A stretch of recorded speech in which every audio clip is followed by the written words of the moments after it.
Hello busy people, welcome back to my channel మన life moments. మరి ఈరోజు special recipe ఏంటో తెలుసా? వెజ్ పులావ్ అండి. ఇలా ఈజీగా కుక్కర్లో సింపుల్గా చేసుకోవచ్చు. పిల్లలు అస్సలు తిన్నారు కదా వెజిటేబుల్స్ తినమంటే, ఇలా రైస్లో వేసి చేశారంటే వాళ్ళు కూడా ఇష్టంగా తింటారు. వేడి వేడిగా సర్వ్ చేసుకొని తిన్నామంటే టేస్ట్ అదిరిపోయిందండి. ఇంకెవరైనా చుట్టాలు వచ్చి హడావిడిగా ఉన్నప్పుడు ఇలా ఒక్కసారి రైస్ కుక్కర్లో చేయండి. మంచి కుక్కర్లో వేసేసి మిగిలిన పనులు మనం చేసుకోవచ్చు కదా. మరి ఎలా చేయాలో సింపుల్గా ప్రాసెస్ చెప్తాను, చూసేయండి. దానికోసం మీకు కావాల్సిన వెజిటేబుల్స్ అన్నీ కట్ చేసి తీసుకోండి. నేనైతే సింపుల్గా ఆలు, బీన్స్, అలాగే మీడియం సైజ్ టమాటాలు 2, క్యారెట్ ముక్కలు, సన్నగా తరిగిన పచ్చిమిర్చి, ఆనియన్ తీసుకున్నాను. అలాగే హాట్ వాటర్లో మిల్ మేకరు, పచ్చి బఠానీ కూడా నానబెట్టి పక్కకు పెట్టుకోండి. ఇప్పుడు ప్రాసెస్ స్టార్ట్ చేద్దాము. నేను దీంతోటి ఒక 2 గ్లాసుల రైస్, నార్మల్ రైస్ తీసుకుంటున్నాను. ఇలా మీకు కావాలంటే ఈ ప్లేస్లో బాస్మతి రైస్తో అయినా చేసుకోవచ్చు. ఇలా మంచిగా రైస్ తీసుకొని వాష్ చేసి వాటర్లో నానబెట్టి పక్కకు పెట్టుకోండి. ఇప్పుడు కుక్కర్లో చేస్తున్నాం కాబట్టి రైస్ కుక్కర్లో గిన్నె పెట్టి ఆయిల్ వేసుకొని, ఆయిల్ హీట్ అయిన తర్వాత హోల్ గరం మసాలాస్ అన్నీ వేసుకొని మంచిగా ఫ్రై చేసుకున్నాక దీంట్లోకి మనం ముందుగా తరిగిన పచ్చిమిర్చి, అలాగే 2 రెమ్మల కరివేపాకు కూడా వేసి ఫ్రై చేసుకోండి. ఇవి కొంచెం ఫ్రై అయిన తర్వాత తరిగిన ఆనియన్ ముక్కలు కూడా వేసుకొని, మరీ గోల్డెన్ కలర్లో ఫ్రై అవ్వాల్సిన అవసరం లేదు. కొంచెం ఫ్రై అయితే సరిపోతుంది. రైస్లో ఎలాగో కుక్ అయిపోతుంది కాబట్టి కొంచెం ఫ్రై అవ్వనిచ్చి మనం ముందుగా తరిగిన వెజిటేబుల్స్ అన్నీ యాడ్ చేసుకోండి. ఒక టమాటా తప్పక మిగిలిన వెజిటేబుల్స్ అన్నీ యాడ్ చేసేసి మంచిగా కలిపేసుకొని మూత పెట్టి ఒక 2 మినిట్స్ కుక్ చేసుకోండి. ఇప్పుడే టమాటా వేసామంటే మనకి టమాటా ఓవర్ కుక్ అయిపోతుంది కదా.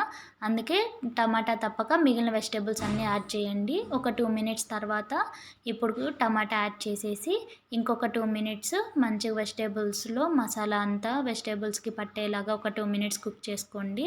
ఇప్పుడు మనం ముందుగానే పక్కకు పెట్టుకున్నాం కదా, నానబెట్టాం కదా మిల్ మేకర్, పచ్చి బఠానీ, వాటర్ లేకుండా బఠానీ, మిల్ మేకర్ కూడా వెజిటేబుల్స్లోకి యాడ్ చేసేసి ఒకసారి కలిపేసుకొని ఒక 2 మినిట్స్ కుక్ చేసుకోండి. ఇవి మంచిగా వెజిటేబుల్స్లో కలిసి కుక్ అయిన తర్వాత దీంట్లోకి ఇప్పుడు 3 టేబుల్ స్పూన్స్ అల్లం వెల్లుల్లి పేస్ట్ యాడ్ చేసేసుకొని మంచిగా పచ్చివాసన పోయి మంచిగా ఆయిల్ పైకి తేలి మనకి వెజిటేబుల్స్లోకి అల్లం వెల్లుల్లి పేస్ట్ కలిసి మంచిగా పచ్చివాసన పోయేంత వరకు కుక్ చేసుకోండి. ఒక 2 మినిట్స్ కుక్ అయిన తర్వాత దీంట్లోకి స్పైసెస్ యాడ్ చేద్దాం మనం. ఇప్పుడు దీంట్లోకి ఒక 1 టేబుల్ స్పూన్ వరకు ధనియా పౌడర్ వేసుకోండి. ఒక 1 టేబుల్ స్పూన్ గరం మసాలా, అలాగే 1 టేబుల్ స్పూన్ పెప్పర్ పౌడర్ కూడా వేసుకోండి. మీరు కావాలంటే పెప్పర్ పౌడర్ స్కిప్ చేసుకోవచ్చు. నేను స్పైస్ ఎక్కువ ఉండాలని పెప్పర్ పౌడర్ కూడా యాడ్ చేశాను. ఇలా మనకి మొత్తం వెజిటేబుల్స్ అన్నిటికీ స్పైసెస్ మంచిగా పట్టిన తర్వాత మీ టేస్ట్కి తగ్గట్టు సాల్ట్ కూడా యాడ్ చేసేసి ఏ ఏ గ్లాస్ తోటి అయితే మీరు రైస్ తీసుకున్నారో సేమ్ గ్లాస్ తోటి వాటర్ యాడ్ చేయండి. 1 గ్లాస్ రైస్కి 2 గ్లాసులు వాటర్ కరెక్ట్గా సరిపోతుంది. నేను 2 గ్లాసెస్ రైస్ తీసుకున్నా కాబట్టి 4 గ్లాసెస్ వాటర్ తీసుకున్నాను. ఇప్పుడు నేను కొత్తిమీర తర్వాత యాడ్ చేశాను బాయిల్ అయిన తర్వాత. మీరు కావాలంటే స్పైసెస్ యాడ్ చేస్తారు కదా, అప్పుడే యాడ్ చేసుకోండి. ఇలా మంచిగా బాయిల్ అయిన తర్వాత ముందుగా వాష్ చేసి పక్కకు నానబెట్టుకున్న రైస్ కూడా యాడ్ చేసేసి ఒకసారి కలిపేసుకొని ఇక్కడే సాల్ట్ అనేది ఇక్కడే ఒకసారి చెక్ చేసుకోండి. తర్వాత వేయడానికి కుదరదు కాబట్టి ఇక్కడే ఒకసారి సాల్ట్ చెక్ చేసేసి మూత పెట్టి మంచిగా కుక్ చేసుకున్నామంటే మనకి ఈజీగా రెసిపీ అనేది రెడీ అయిపోతుంది. ఇది కుక్ అయ్యేలోపు మనం రైతాని ప్రిపేర్ చేసుకుందాం. ఇలా పెరుగుని మంచిగా బీట్ చేసేసుకొని వీలైనంత సన్నగా కట్ చేసుకోండి. ఆనియన్, పచ్చిమిర్చి, అలాగే కరివేపాకు తరుగు, కొత్తిమీర తరుగు ఇలా సన్నగా కట్ చేసుకొని ఈ మొత్తం 4 ఇంగ్రీడియంట్స్ పెరుగులో వేసి మంచిగా బీట్ చేసుకోండి, పక్కకు పెట్టుకోండి.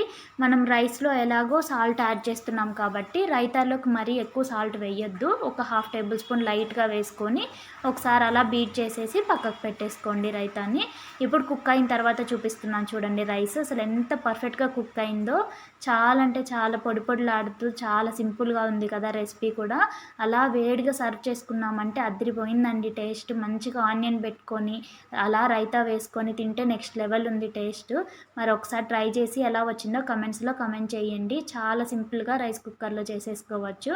మరి ఇలాంటి సింపుల్ రెసిపీస్ మీకు ఇంకా కావాలంటే మన ఛానల్ని సబ్స్క్రైబ్ చేసుకొని ఇన్స్టాలో మన పేజ్ని ఫాలో అయిపోండి. Thank you.